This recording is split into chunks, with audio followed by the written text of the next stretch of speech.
C'était au collège, en classe de 4e, si je me souviens bien.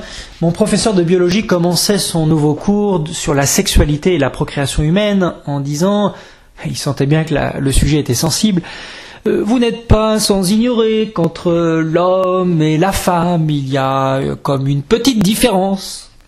Et là, du fond de la salle, se lève un élève qui s'écrie « Vive la petite différence !»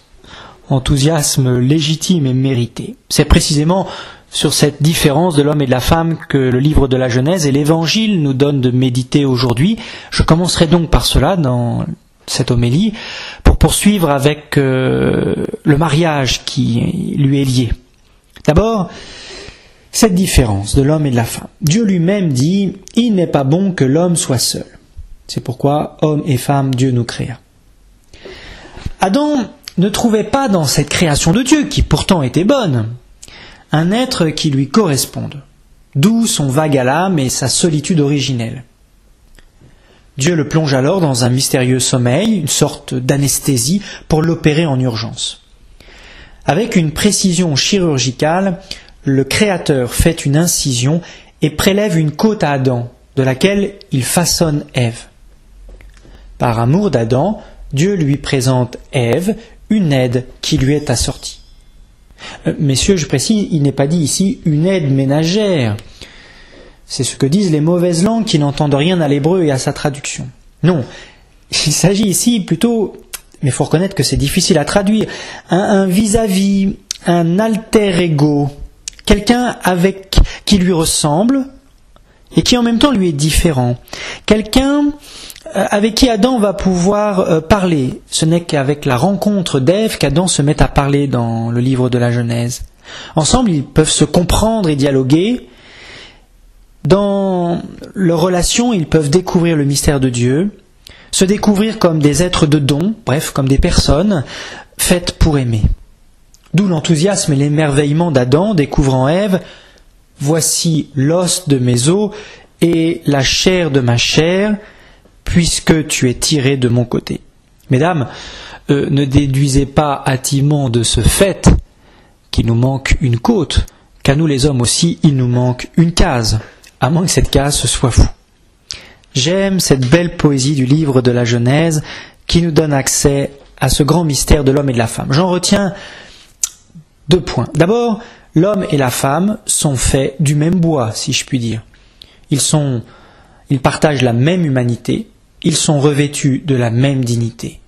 Leur différence est aussi profonde que leur complémentarité, qui toutes deux sont ordonnées à l'amour.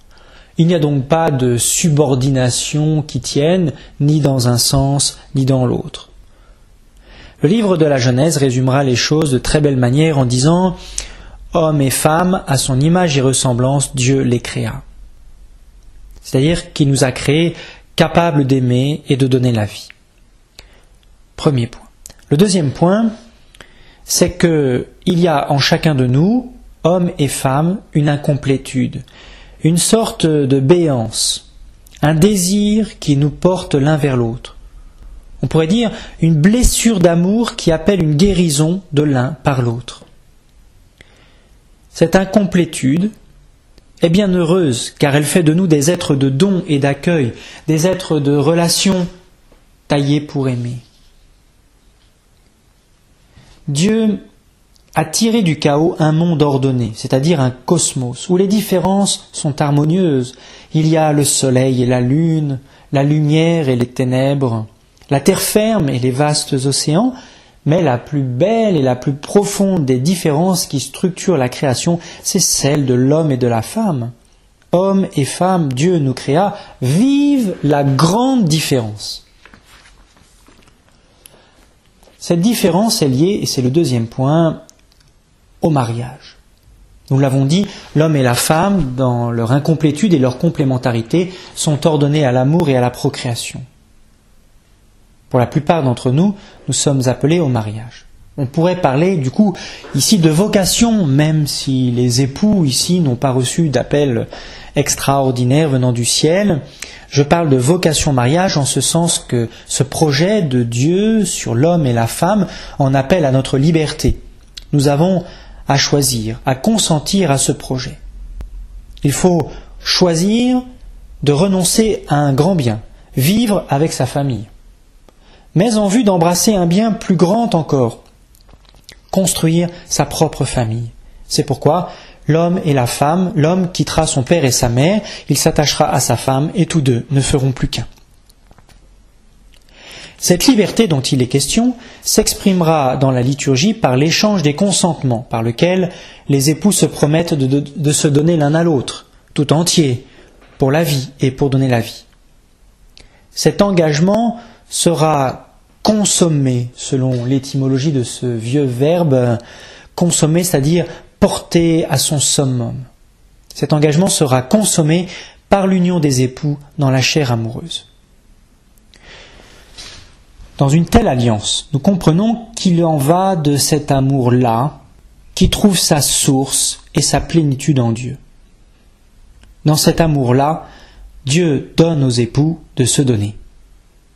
Dieu unit les époux consentants qui implorent sa bénédiction. C'est pourquoi, après l'échange des consentements, nous avons l'audace, le prêtre a l'audace de dire ces paroles du Christ, ce que Dieu a uni, que l'homme ne le sépare pas.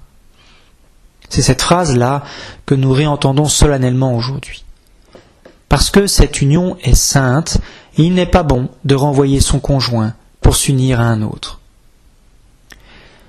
Cette alliance est un sacrement. Elle nous révèle le mystère de Dieu et elle renouvelle la création tout entière. Dans cette alliance, Dieu fait grâce. Il est irrévocablement engagé. C'est pourquoi cette alliance est unique, définitive, elle est indissoluble. C'est vrai, nous le savons, nos familles, même chrétiennes aujourd'hui, sont très fragiles. Mais c'est une raison de plus pour méditer cet évangile qui nous rappelle ce que nous devons nous souhaiter de meilleur. Il serait funeste ici, face à l'épreuve, d'endurcir nos cœurs. Funeste de réduire le mariage, voyez, à un contrat qu'on signerait en soulignant bien toutes les clauses de résiliation. Funeste de réduire le mariage à une procédure juridique malléable à l'infini pour justifier nos mœurs. Funeste de réduire le mariage pour en faire simplement une union libre de nous désunir et de nous faire du mal au gré de ces passions qui nous aliènent. Là où les pharisiens parlent de contrat, de procédure, de permis, de défendu, Jésus, lui, parle d'alliance indissoluble et d'amour dans une fidélité créative et miséricordieuse. Pour conclure, je voudrais déduire de tout ce que nous venons dire la double mission de l'Église en la matière. Le mariage, quand il est réussi, suscite un grand bonheur et un grand épanouissement. Le mariage, quand il échoue, suscite une grande souffrance et beaucoup de déception. Alors, puisque le mariage qui réussit apporte un grand bonheur, la première mission de l'Église, c'est de rappeler à temps et à contre-temps, y compris aux oreilles des cœurs endurcis, que la grandeur du mariage n'est pas simplement voulue et décidée par les hommes. Le mariage est en quelque sorte inscrit dans la création elle-même, dans laquelle Dieu met l'homme et la femme en relation. Le mariage n'est pas simplement une institution humaine à notre disposition. L'Église se veut donc gardienne de cette parole du Christ, ce que Dieu a uni, que l'homme ne le sépare pas, et elle se veut protectrice de cette institution du mariage qui est sainte. En même temps, puisque nous savons qu'un mariage qui échoue, suscite une grande souffrance, il faut, frères et sœurs, que notre Église soit cette communauté de miséricorde, où les époux éprouvés se sentent accueillis et compris, où ils peuvent poser leur fardeau sans être jugés, encore moins condamnés, où ils peuvent être soutenus dans leur combat pour aimer. Être une communauté de miséricorde, c'est aussi rappeler, alors même que les époux font face à leur difficulté à être fidèles, c'est leur rappeler cette indéfectible fidélité du Seigneur qui peut leur redonner confiance. C'est pourquoi le fait d'être une communauté de miséricorde n'éloigne pas l'Église de sa première mission qui est d'attester la sainteté du mariage,